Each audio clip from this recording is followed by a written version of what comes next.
Aunt Jemima pancakes have been around for a while, and we're going to look deeper into it. Jemima, Hebrew, Yamima, literally, a dove. Before they polished her look, the original Jemima was African, and this is evidenced by the pattern on her dress. There are plenty of Jewish roots in Africa. Joseph Eidelberg, author of books about the last 10 tribes of Israel, discovered interesting linguistic and cultural similarities between the Hebrew language and Bambara, spoken by an African tribe in Mali, leading to the original publication of the Bambara in 1972. Bambara presents a fascinating new theory of the exodus through the Sahara Desert. In a logical step-by-step analysis, the author uncovers the mystery of the 40-year journey which the children of Israel made 3,250 years ago from Egypt to Israel. In addition, the book presents the discovery of many locations in Africa mentioned in the Bible as stops the children of Israel made during their journey. The theory sounds amazing because of the plausibility of a long 40-year journey of the children of Israel throughout the borders of the Sahara and the Sahel deserts. Soninke people, influential traders and travel-loving people that founded the famous pre-colonial West African empire of Ghana. The Soninke, also called Sarakoli, Sarakule, or Sarahuli, are influential agriculturalists, well-known traveling and celebrated traders, as well as Mande-speaking people of West Africa that founded the famous pre-colonial empire of Ghana. The Soninke, who descended from the Bafour, are closely related to the Imarugan of Mauritania, are historical celebrities in Africa in general and sub-Saharan Africa in particular. The modern-day state of Ghana and south of West Africa are different from them. However, modern-day Ghana took the Soninke Empire of Ghana's name after independence. After contact with Muslim Almoravid traders from the north around 1066, Soninke nobles of neighboring Takra were among the first ethnic groups of the sub-Saharan West Africa to embrace Islam. When the Ghana Empire dispersed, the resulting diaspora brought Soninkes to Mali, Senegal, Mauritania, Gambia, and Guinea-Bissau. This diaspora included Wangara, famous traders who spread far from traditionally Mande areas. Hence the term Wangara is used today in Ghana and Burkina Faso to describe the Soninke populations in cities and towns. The Soninke belonged to the pre-colonial indigenous Muslim merchants who traveled across the whole region, from the Guinean forest to the Sahel and from eastern Mali to the Atlantic coast. They traded in slaves, textiles, gold, salt, cattle, cola, and other items back and forth to the Senegambia and the Mande Plateau. Since the end of the 18th century, British and French travelers have spilled a lot of ink celebrating the merchant and mobile spirit of the Soninke, which they took as a sign of greater civilization. The Sarawulis Soninke are habitually a trading people, wrote Mungo Park. The Soninke was subsequently defined as a nation commerçante and even as the Jews of West Africa. The label the Jews of West Africa has certainly endured over time and is occasionally used by contemporary Gambian Soninke as well. In the face of the fact that the Soninke were also agriculturalists, European observers, especially the colonial ones, tended to draw attention to mobility. That's a Soninke woman wearing a headscarf and dress with a checkered pattern.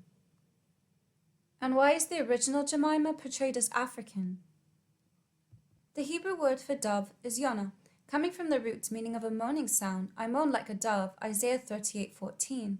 This would explain the call of many species of doves. The turtle dove is by far the most common of the dove species. In April, the shepherds of ancient Israel noted their passage in their annual migration. In late April and May, the turtle dove, along with other birds, fly from Africa to Europe via Israel, and in the late fall, they make their return to Africa. The headscarf and pattern of her dress is similar to the Soninke woman. Pancakes are made with buckwheat or other grains, and the Soninke are agriculturalists. Jemima or Yamima means dove in Hebrew, and doves fly through Israel and back to Africa. White doves were well regarded during the Roman period and were depicted in various forms of mosaics. The Romans sacrificed doves to Venus, the goddess of love and fertility. Roman worship of Venus was, to a large extent, derived from the Phoenician sanctuary Eryx, where the dove was revered by the goddess Astarte. The dove, like other birds with religious associations, came to be regarded as oracular. The poet Virgil tells how two doves guided the god Aeneas to the gloomy vale in whose depths the golden bough grew on a holm oak, also known as the holly oak. At Dodona in Greece, Poetic oracles were listened for in the oak groves and prophetic trances initiated by the Black Dove priestess. This is Anthony Ajax, a Brazilian football player. Why do you think he has a dove tattooed on his neck? You think it's for good luck? And they came to Jerusalem, and Jesus went into the temple and began to cast out them that sold and bought in the temple, and overthrew the tables of the money changers and the seats of them that sold doves. The dove goddess. If sacred prostitutes serve in honor, wouldn't they be called doves as well? So not only are they selling dove idols in the temple, but a second meaning is they were selling prostitutes in the temple. From pancakes to cornflakes, what does a rooster have to do with cereal? Nergal sitting comfortably in his chariot. Can you see his chariot is pulled by roosters? According to the Talmudists, his emblem was a cockerel, and Nergal means a dunghill cock, although standard iconography pictured Nergal as a lion. Nergal, an idol of the Assyrians, Babylonians, Phoenicians, and Persians, whose name means a dunghill cock. Nergal, the lion-headed cock god of Babylonian hell, earth. Nergal is the hero god of war and the underworld, i.e. Babylonia, earth, hell, land of the dead, and what we can just call today modernity. Nergal had presided over the affairs of humans as one of the agents of punishment, with his main instruments being that of magic, war, and pestilence. He was also king of the spirits of the air, who was almost always accompanied by his female consort Ereshkigal and many warrior demons as his legions. The god Nergal was said to be an idol of the Samaritan Hebrews, who we also know under the names of the Cush, Cutha, Cuthites, Cushites, and Kuthians. Nergal is mentioned in 2 Kings and the Babylonian Talmudic treatise Sanhedrin, which states that the men of Cuth made Nergal their god. And what was it? A cock. Based on these historical descriptions, we know that Nergal was said to be worshipped in the form of a cock, rooster, or a man with the head of a cock, but he is also found depicted as a man-lion with the body of a man and a head of a lion. And the men of Babylonia made Sekut-Benoth, and the men of Cuth made Nergal, and the men of Hamath made Ashima. 2 Kings 17:30 is said to be the father of Cush. The chief seats of Nergal's worship were said to be in the ancient cities of Cutha and Tarbisa. Cutha was the sacred city where he was said to live, and where in ancient times you could find his famous shrine. The men of Cuth, when transported as colonists to Samaria, then became known biblically by the names such as the Babylonians, Samaritans, and Levites. Electriomancy and the sacred rooster. Since antiquity, the rooster has been, and still is, a sacred animal in some cultures and deeply embedded within various religious belief systems and religious worship. In ancient Babylon, the rooster was considered the bird form of the true shepherd of Anu and was considered the ordained herald of the gods. Nergal, a deity whose name meant dunghill cock or fighting cock, was worshipped by the Assyrians, Babylonians, Phoenicians, and Persians. The term Persian bird was given to the cock by the Greeks after Persian contact because of his great importance and his religious use among the Persians. Perhaps because of their ancient association as a divine messenger, roosters played an important role in both Etruscan and Roman religion. Observing a rooster's willingness to eat grain kernels as a means to divine the omens for battle, marriage, or some other important action known as electriomancy was frequently practiced. The Etruscans established an elaborate ritual of electriomancy using a hen to find answers for one's most pressing problems. The process involved a circle which was divided into 20 parts to represent the Etruscan alphabet, and each sector was sprinkled with corn. The bird is placed at the middle, and the sequence of his pecking was recorded. Roman rituals, building upon the practices of the Etruscans, were conducted with such an extraordinary level of organization that they are considered unparalleled among ancient civilizations. A rare form of electriomancy practiced by the Romans included divination by a cockstone, a crystal-colored stone found in a rooster's crop that was considered to have magical powers. The cockerel was already of symbolic importance in Gaul at the time of the invasion of Julius Caesar and was associated with the god Lu, a Celtic deity who the Romans believed to be the equivalent of Mercury. Now it's interesting because it says Nergal was also king of the spirits of the air. Have you ever noticed that wind vanes are portrayed as a rooster? Weather vanes have been used as early as the 1st century BC in ancient Greece. The earliest weather vane on record was a bronze sculpture built by Andronicus in Athens. The instrument was mounted at the top of the Tower of the Winds and looked like the Greek god Triton, ruler of the sea. Triton was believed to have the body of a fish and the head and torso of a human.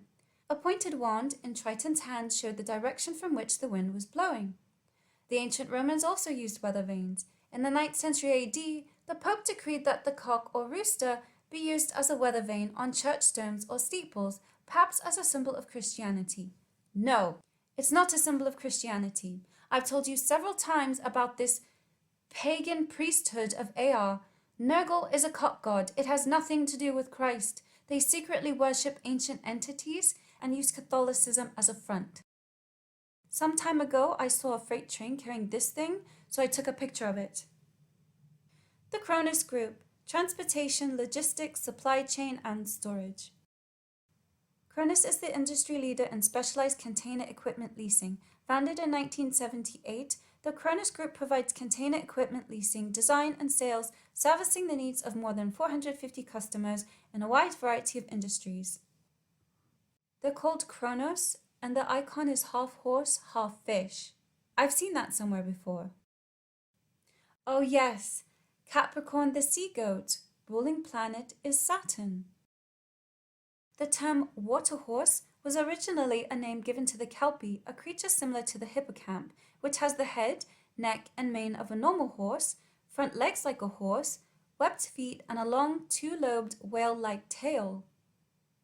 Water's edge, equestrian center. If it's a center for horses, why is your logo a horse-fish hybrid? Why not simply a horse?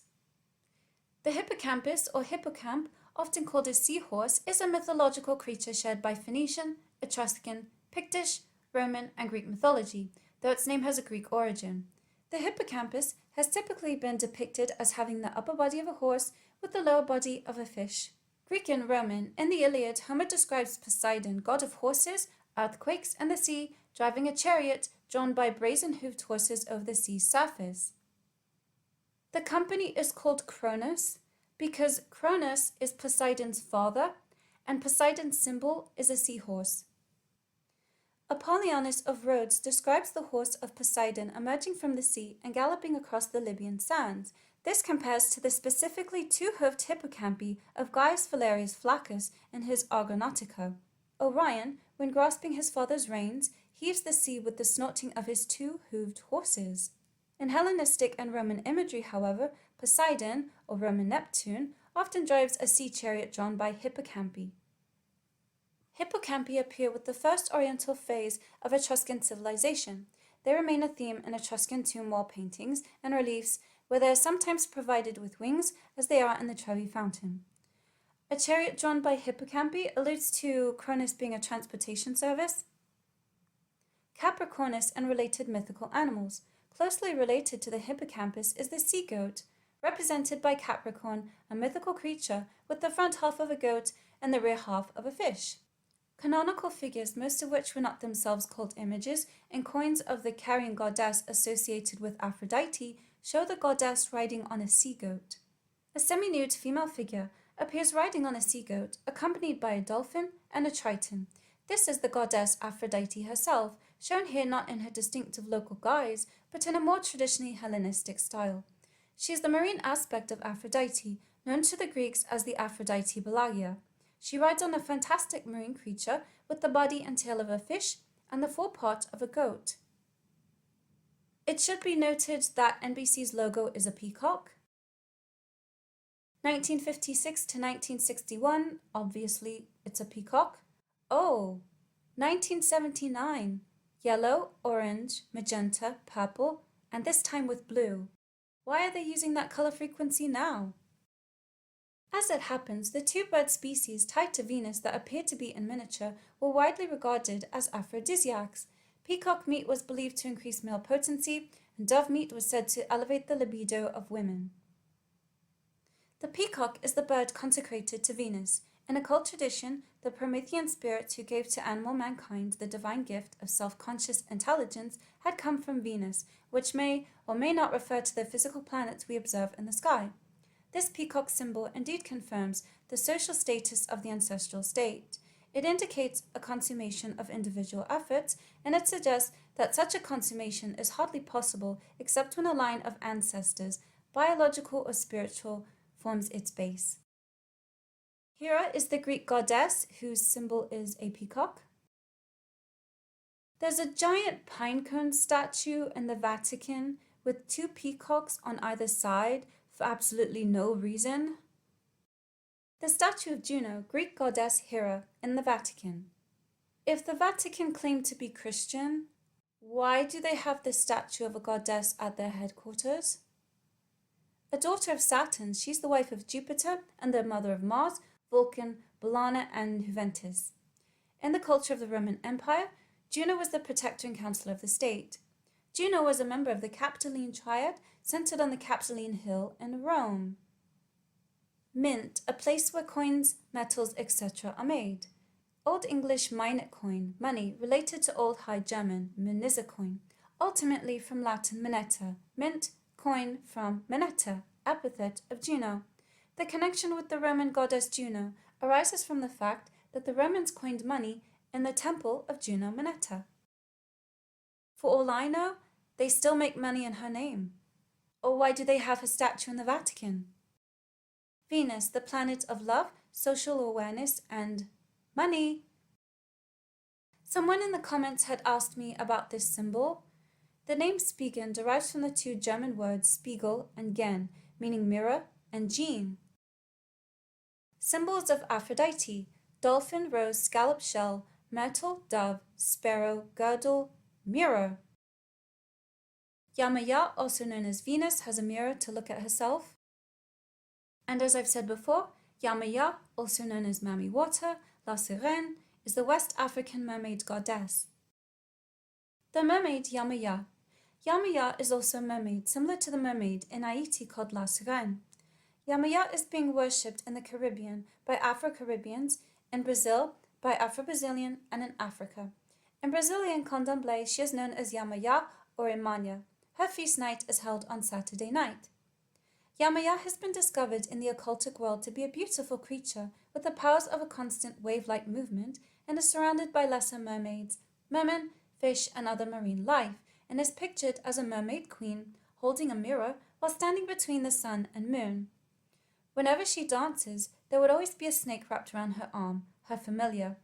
This sea goddess, demon, is having ceremonies made to her throughout the year, such as January 1st, June 22nd, September 7th and 9th, October 26th, and December 31st.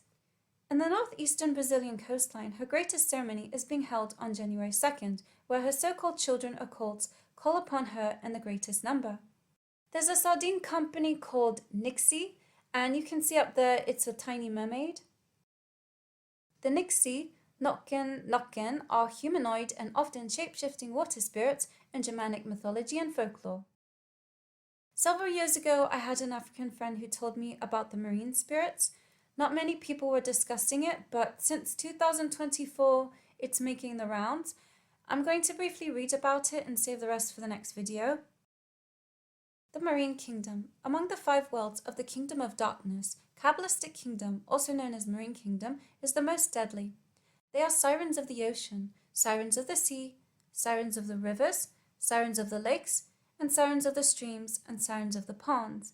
But the sirens of the oceans are the most powerful of the aquatic world. The Marine Kingdom, which is spiritual, is established beneath the Atlantic Ocean, and the headquarters of the Marine Kingdom of Satan is located beneath the Indian Sea.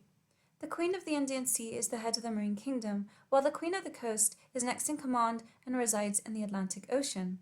Above the Queen of the Coast and Queen of India, there is the ruling king, a demigod of the sea, whose name is Poseidon, also known as Neptune.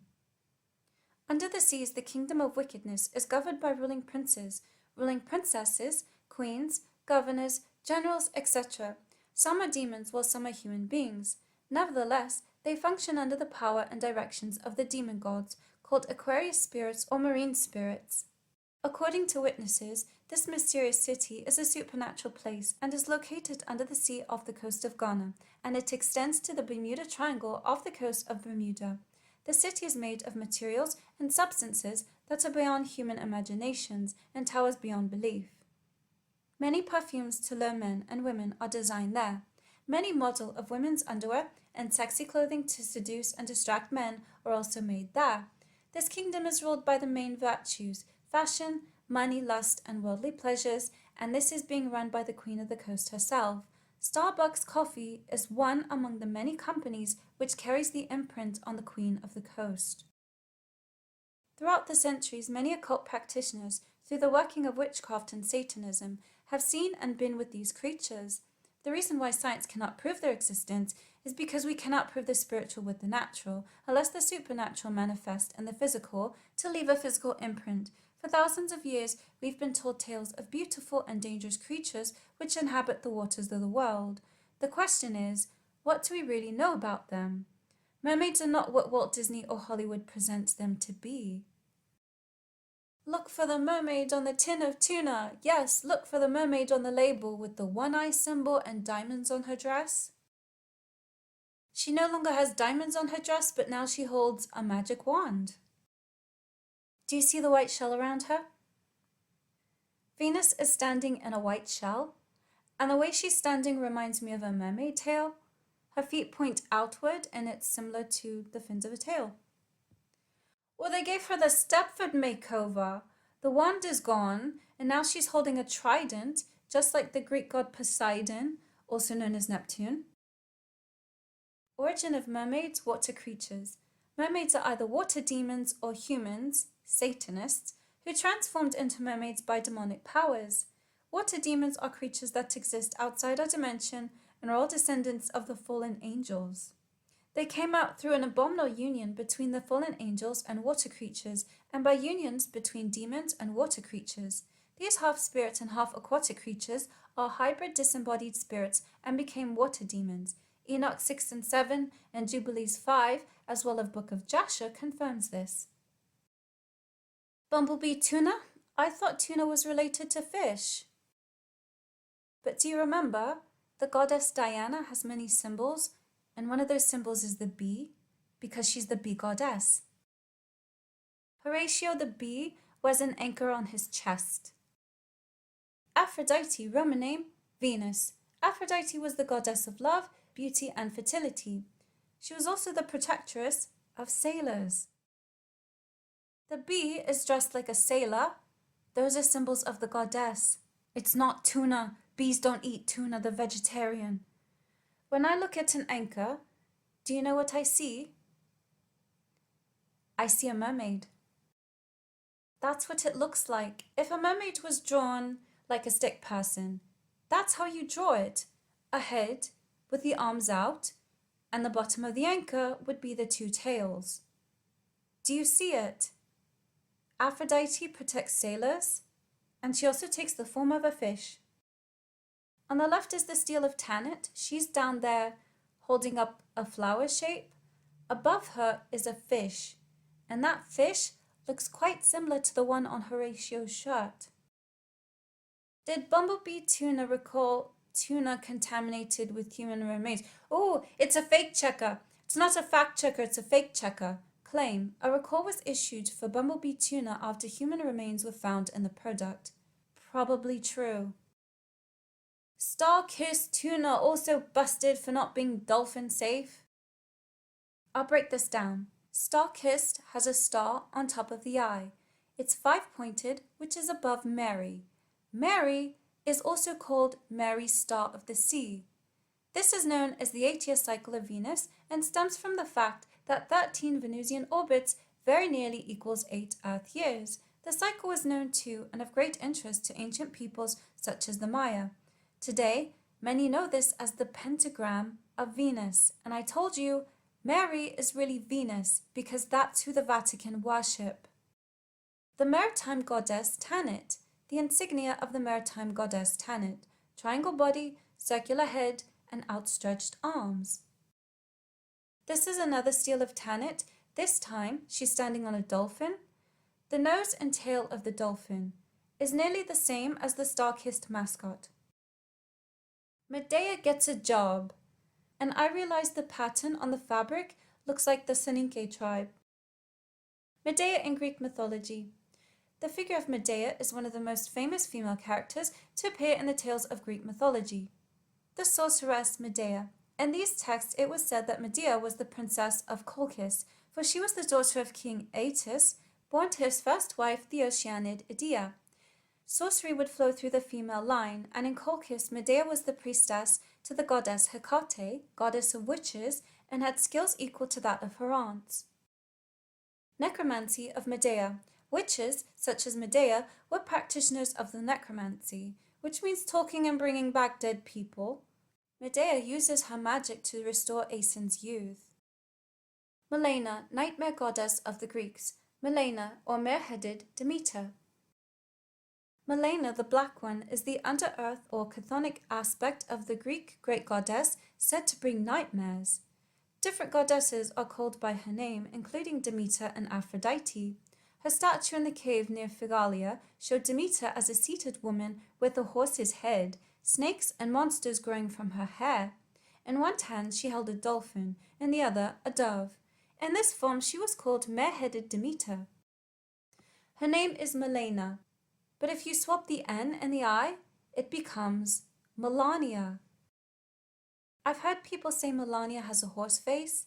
Maybe they're talking about something else. The underworld goddess Melanoi was considered the daughter of Persephone and Hades, queen and king of the underworld. She was called Chthoniya of the lower world, a name also applied to Demeter.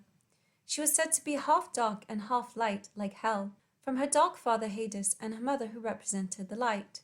She walked the earth after dark, bringing fear and night terrors. As Persephone is considered to be a form of Demeter as death goddess, so Melanoi should probably be seen as another underworld aspect of the Greek goddess. Melania is also the epithet of Demeter herself as an underworld goddess, and in this respect was also called Chthoniya. A cave on Mount Eleos, near the Attican town of Phigalia, was sacred to her. In her long search for abducted daughter Kore, Demeter turned herself into a mare to escape the attentions of Poseidon. Canaanite version of the goddess Ishtar on horseback. Transparent's Angelica Houston thinks she may be a horse. Yep, you read that right. Angelica believes that she shares a lot of the same qualities as horses. If you ride me gently, feed me good oats, I'll be good. But then she warned fans that she also has the bad qualities as well. Try to make me do something I don't want and it can get ugly. Angelica currently stars in the hit Amazon Prime comedy Transparent, which follows an elderly father coming out as transgender to his family and their lives as they learn to live with the changes. Right, because Ishtar turns men into women, so that wasn't just a random article. The next one is called Harvest Energy. Green and blue with a butterfly symbol, that's a problem. This is a Masonic drawing called the Second Portal. It shows nude boys facing a throne undergoing some type of magical ritual. This book was written for people involved in Luciferian rituals in the higher, more occult rites of Freemasonry. And the preface led me to talks of butterflies, which has the double meaning in the occult of souls or spirits. In the last chapter, he gives Masonic rituals to invoke angels, demons through Egyptian magic. And then when you look at the Denver airport and she's holding the star map with a butterfly coming out of his mouth, he talks of butterflies, which means sacrificing the souls to open the portal. So what does this mean? It means they are harvesting souls and soul energy. The harvest card has wheat with it, and that confirms what I just said. Harvest time in ancient Italy belonged to the god of reaping, whom the Romans called Saturn. A symbol curved like this sickle represents the planet. We can't have a symbols video without mentioning Extinction Rebellion. This man dressed up like a koala, even though they aren't endangered. When I saw what he was wearing, it reminded me of the dog-man hybrid from Spaceballs. I think this is a precursor to furries. However, these hybrid beings, including dogmen, are portrayed in several mythology, and I think some of that is genetic manipulation. These two appear to be mermaids. Not sure what that has to do with protesting. Mer people or fish people also called nomos, dagons, etc., were documented in ancient Persia, Sumeria, and African cultures. So what are they telling us? If you're protesting on behalf of the marine kingdom, you need to be honest and say it. It doesn't make sense that you're speaking up for aquatic life, and yet you dress yourself like these water beings. Don't use symbology, just tell us, because I don't have the patience anymore for this nonsense. I think this is ocean rebellion. Like wearing blue colors is going to stop companies from polluting the water. Members of the Ocean Rebellion, yeah, it is Ocean Rebellion, okay, they marched during an Extinction Rebellion protest in London. While Extinction Rebellion has been getting lots of attention for its bizarre and disruptive protests, the real madness is the fact that the political and media establishment agrees with its aims. The only quibbles are over timing and methods. The minute I saw their clothing, I was reminded of the Gotthard Tunnel ritual. Those white things are the souls of people who were sacrificed before it was opened. So I find it very creepy that this alleged group of protesters have fashioned their clothing to look exactly like people who are ritually sacrificed to God only knows what. This is not okay. People really need to start thinking with their brains, because I don't want to see this paraded in my face and disguised as art. The blue hoops on their heads and the strings hanging down reminded me of Plava Laguna. She's an octopus type alien from the film The Fifth Element. And during her set, she's singing opera because sirens or water entities that bespell people with their hypnotic voices. And for some reason, Extinction Rebellion are mimicking her movements. But they aren't singing because they are wearing masks, which means that their voices are silenced. Okay, the last one is Airbnb symbol. The airs. In Mexican and Central American magic, the airs are literally the winds, but they're more than just a weather phenomena. The airs aren't just any light breeze. Some winds contain spirits that others don't. How will you know you've met such a wind spirit? Typically, you'll get sick. Although the airs are specific to Latin American magic, dangerous wind spirits exist worldwide. Even the wind spirit Oya, counted among the protective 7 African powers, is noted as the Orisha who controls the cemetery gates. Dating back at least to ancient Mesopotamia, wind spirits have spread disease, sometimes deliberately and maliciously, sometimes not.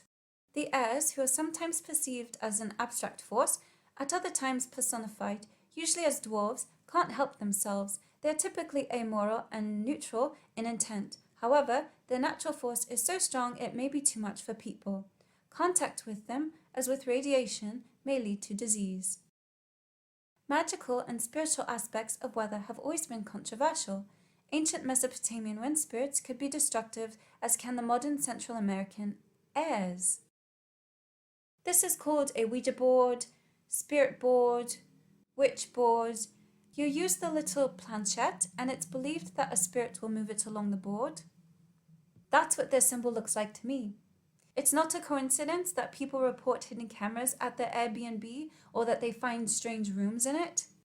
So this was, and is, marketed as a game. Personally, I don't think that it is. No surprise, the Ouija board is sold by Parker Brothers, who has a weird black and white spiraled logo. That's a Freemason's floor portal. Ouija boards open a portal to spirits. You still don't understand where we are. Saturnus rules Aquarius, the water bearer, and Capricorn, the goat. What's under him? A checkered board floor. Notice that the people are playing chess? Now you understand. Don't get caught up in their game, because I just told you, it's not a game.